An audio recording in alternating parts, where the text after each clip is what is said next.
Hi everyone, Brad here. Welcome back to my channel. In today's video we are going to be talking about orchids for the summertime. This is going to be sort of our orchid update for August, and we'll check out what's going on in the greenhouse and talk about how my orchids are doing for August and how your orchids should be doing for August as well.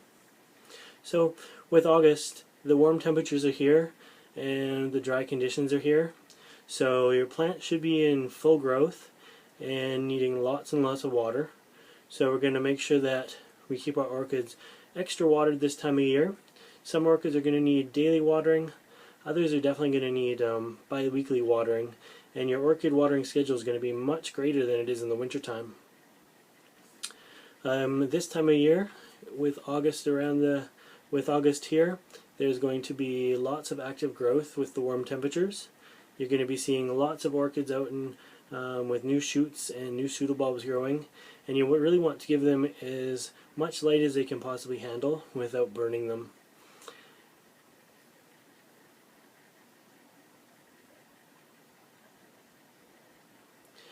Now another thing you may have noticed at this time of year, as the summertime temperatures rise, your orchid blooms may not be lasting as long.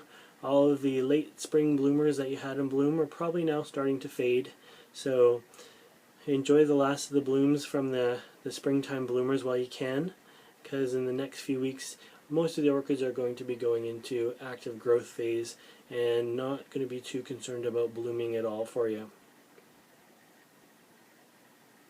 Another thing that comes with the sun and the dry conditions are pests for your orchids. So you're going to want to make sure that your orchids, whether they be outside, in the greenhouse, or even in the home, make sure that you're checking them out often for aphids and slugs and damage from the two of them as well. Aphids really like to attack the blooms that are on your flowers this time of year and suck out all the nice juices. The slugs, again, they're going to head straight for the flowers if flowers are available. If flowers aren't available, then they're going to chew on possibly spikes and roots as well. With all the bright sunny weather, you're going to want to make sure that your orchids stay nice and bright, but you don't want them getting too hot either. You're going to want to make sure that the leaf temperature, depending on the species of orchid, stays somewhere between 70 and 90 degrees Fahrenheit. So you can always get infrared thermometer, like a thermal gun, and that you'll be able to actually focus it on the leaf and get the temperature back so you'll know how warm your orchids are. If your orchid's leaf temperature gets too warm this time of year, you're going to experience some burns and other damage. So we're going to want to make sure that they're not in a sunny window, at least not a south-facing window. Maybe early morning light or late afternoon sun is going to be perfect for them this time of day. If you are in a north or in a south window, make sure you draw the blinds just a little bit so it gives them some shading as well.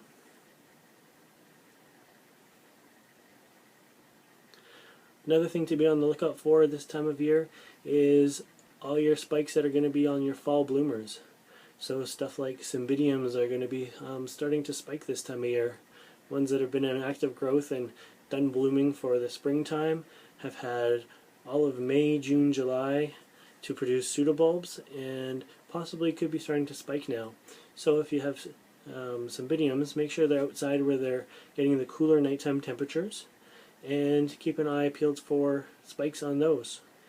Anyways guys, I hope you enjoyed this orchid update for August, and hopefully you learned a few care tips while you were watching. If you enjoyed this video and you want to see more videos like this, make sure you subscribe to my channel. If you do happen to find aphids on any of your plants, I did a do-it-yourself aphid spray solution a few months back as well.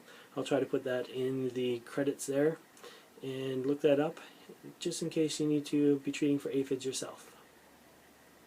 As always, thanks for watching.